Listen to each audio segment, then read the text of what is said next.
And last, but by no means least, on the Veterans Committee inductees this year is a gentleman that grew up in Connecticut.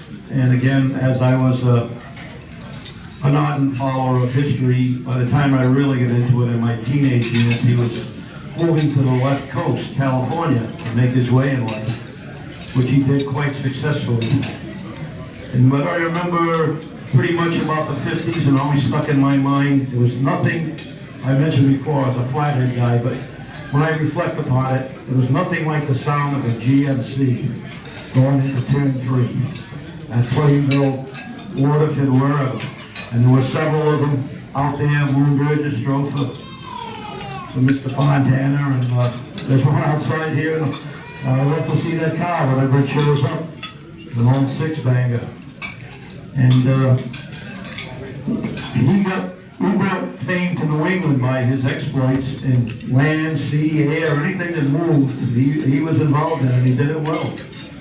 He ran Bonneville at a speed that no man of his age ever went. Racing yachts later on. He built a very famous engine for the midgets bearing his name, the Fontana engine. And he was just an all-around guy and a smart guy, and he was loyal to me, and he's been here virtually every year. They've had an induction ceremony, and he comes from California just for that. And I'd like to have the driver of Joe's last championship winning car in New England. They won the 56 or 57 championship at Plainville Stadium. So if Phil Mitchell would like to come up and accept the award, say a few words about Joe, and when he comes up to get the award. Thank you.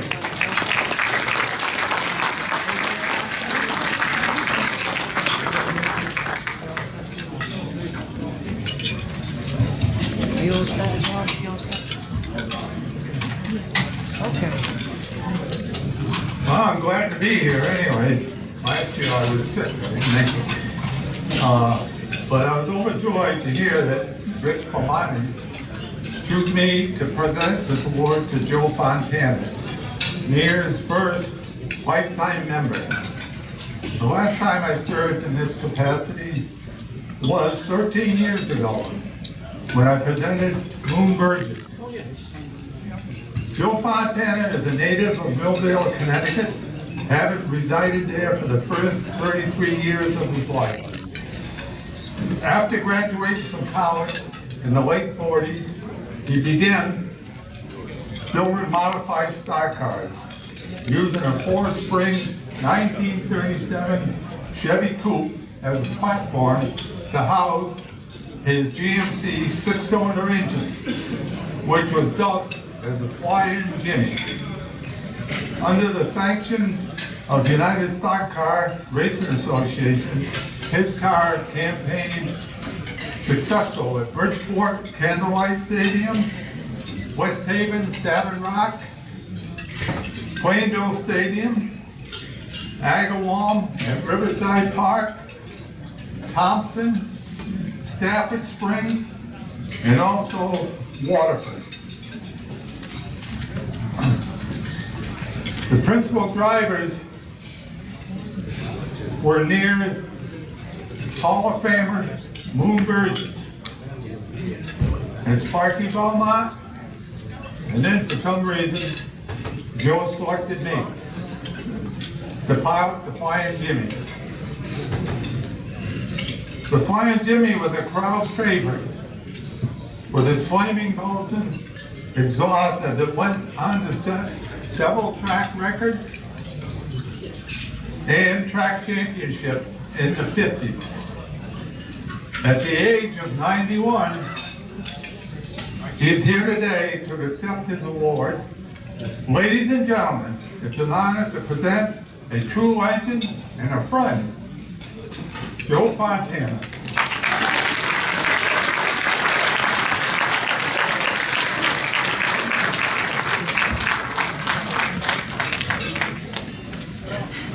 Well, I need to put on my specs. I got my hearing aids in, so I guess I'm ready to go.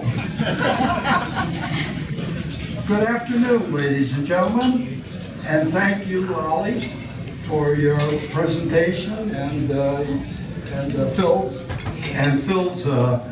rendition of the things I've accomplished, much of which is in the pamphlet that's on your table. So if you have a chance to browse over that, have any questions after this event is over, you want to talk to me about anything in general, I'll be happy to answer your questions. So I'm really appreciative of this effort put forth by the committee that put this award together. They labored hard and long. As you know, only 3 people get admitted, and I happen to be one of those. And after 62 years of being a backmarker, I guess I finally got to the top, which requires a lot of patience, which I certainly have. The as I said, the Veterans Committee did a hell of a job, but they got some assistance from Rita Burgess and Al Finney and Phil Mitchell and Walter Smith. All contributed to the effort to get me in here. Now, I would like to proceed with some of the events in my life that impacted my career. And of course, some of those involve racing around here. I will start out by listing 12 events, some of which are to do with auto racing and others of other events in my life. And there's 12 of them that I've listed I thought were very important to me. And I would like to start with number 12. Number 12 was easy for me to pick because that was the year I got discharged after World War. I got out of the service, and that was a happy moment for my life. And I also got married thereafter and had 3 charming daughters, and 2 of which are here. So that was number 12.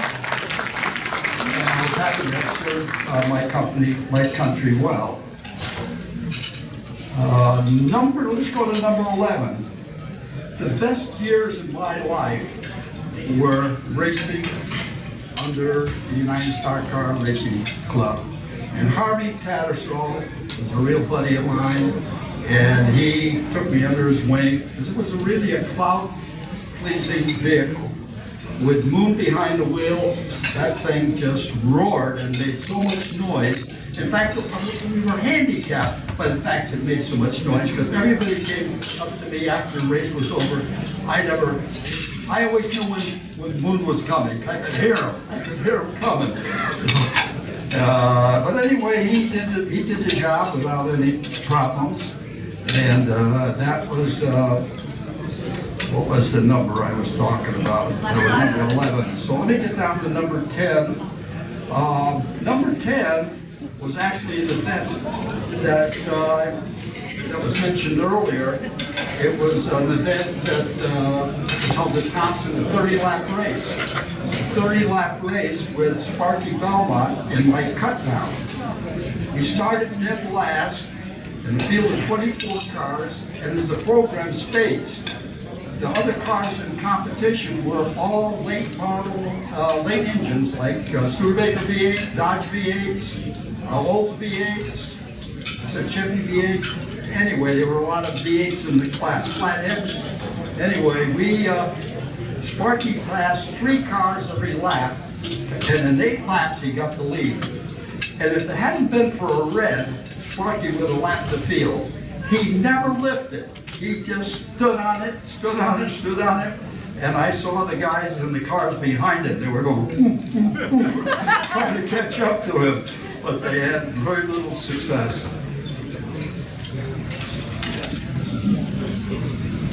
Okay.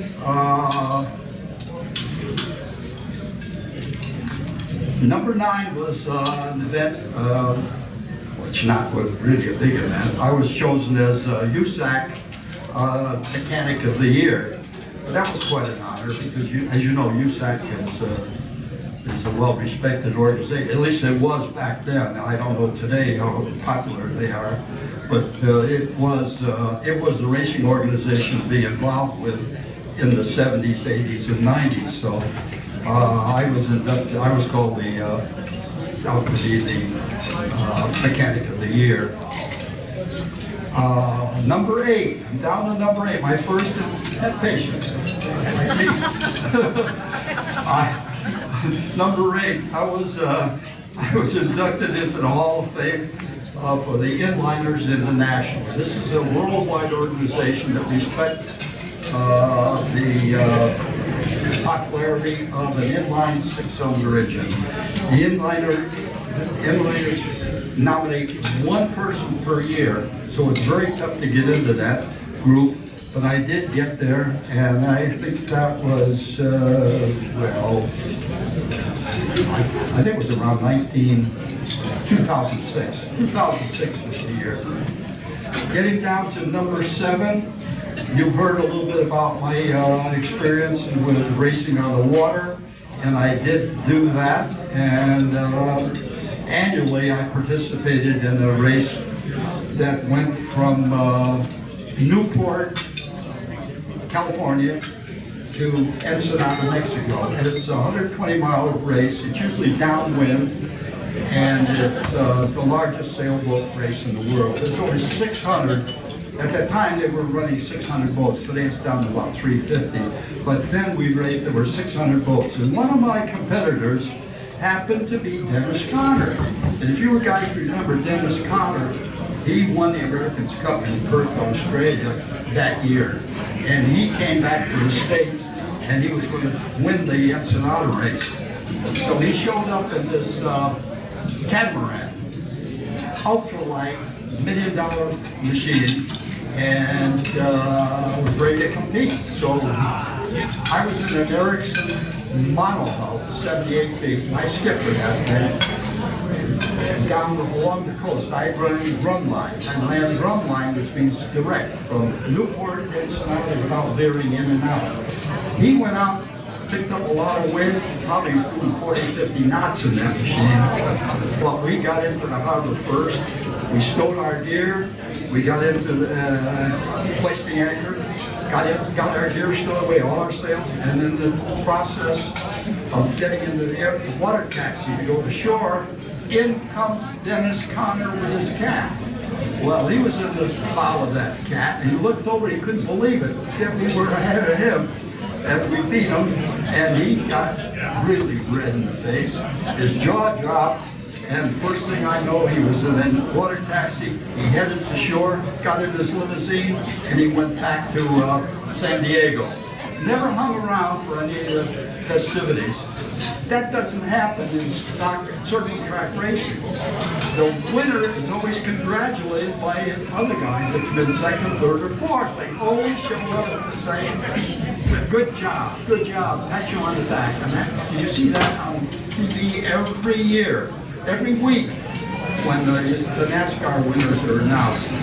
So that was kind of a highlight of my life at that point. Then I'll proceed with the next one, which is number 6. Number 6 was, as was mentioned earlier, was my stint at Bonneville in the Streamliner. The Streamliner magazine, the Streamliner vehicle is pretty compact. It's 3 feet wide, 3 feet high. You lay down in it, and the windshield that you look through is about 5 or 6 feet ahead of you. The engine's behind you, and it's a pretty damn difficult vehicle to drive. If you spin out in that thing or tumble, you tumble for miles. Not just because the course is 20 miles long. The timing, of course, is only 5 miles long. So the first day I ran the Streamliner with my 600 Jimmy, which is just like the one in Walt Smith's coupe that's out here in the front. It's out here. Walt Smith's number 6. I have an engine just like that with a 12-point head. I put that in the Streamliner, and sure enough, I took off the first day in the afternoon and qualified for the world's record, which needs to be followed up the following day with a backup run that also exceeds the record, and then you get the record. Well, The first day was a piece of cake. It was in the afternoon, the sun was behind me, and I went down the course, and I went through the shifting and got to the end of the course. And by the time I got to the 5-mile mark, I said, come up the chute, and I went maybe a mile or two more, slowing down, and then I turned to the left in order to get over the return road, so when my push truck came to pick me up, they wouldn't have to go so far. Well, when they hit the return road, I was probably going 140 miles an hour. I didn't realize that I was standing still. So I tapped the brakes and only had rear wheel brakes, and I did a big spin out. I spun that thing about 4 times on the return road. My crew chief came up to me and said, "What the hell are you doing?" I says, "Well, I watch TV and look at those guys. They do donuts, don't they? And there's no fences to climb, so that's what I did." Anyway, that was all right that first day. The second day was another story. The second day is the return run happens to be in the morning at 6 o'clock. The sun's just coming up and the salt is glaring. I mean, you can't see. It's the only place in the world where you can get sunburned in your nostrils. That's how bad it is. Anyway, I proceeded to go to the starting line. And years ago at Bonneville, they used to have a black oil line that ran the full 20 miles. All you had to do was straddle that black line and you make it to the finish line. Well, the goodies, the creamies, came up and said, "You can't use that oil on the salt, you're going to contaminate the earth." So they did away with the salt, so there was nothing really to give you a direction on where the course was, except the mile markers, which are a mile apart, and these are signs on either side of the race course. These are 5x7 signs, they're yellow, and you can't even see a mile. So you know if you get it's easy to get off course. The guy in front of me in the roadster took off ahead of me, and he got so confused, he got off the course, he got on the short course, and he got disqualified. So I said, "Oh my God, what's that going to do to me?" And anyway, I took off and got going, shifted, and got into 4th gear. I was probably going 160 miles an hour, 150. And then I didn't know where the hell I was. I honestly didn't know where the heck I was. I was scared to death I wouldn't complete the run. But I did complete the run and set a record, and it was quite a picture. With that old 6-cylinder on gas, gasoline, naturally aspirated. Okay, I'm going to proceed very quickly to finish this off, because I can see everybody's falling asleep.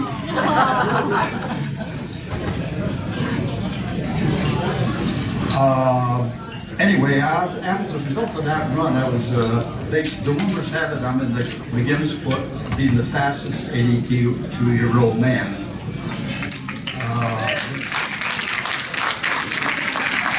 It's been a product of Connecticut, quite an achievement, believe me. If I was to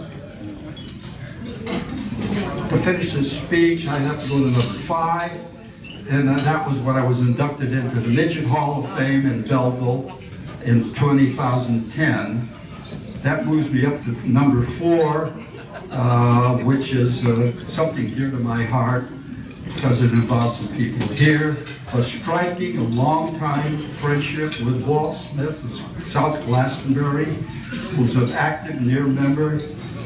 He is known as Mr. GMC in racing circles. Okay, so now I'm down to 3. Counting down to 3 is my recognition in Australia for having built the best midget motor ever, having won 172 feature events, 12 national champions, and it made me recognized by the Australian Speed Council as having the best engine around. Now, number 2. Number 2 is I'd like to thank the Lord for all He has done for me instilling in me family values that matter. As proof, we have here 15 of my close relatives sitting at the 3 tables, and believe me, it's like a family reunion, something I haven't seen in many, many years. Getting down to number 1, which is the last one on my list. Number 1, being inducted into the Near Hall of Fame fulfills a lifelong ambition. It was a goal I had for many, many years, and this is an honor. It's overwhelming, and I will cherish it for the rest of my life. Thank you for listening.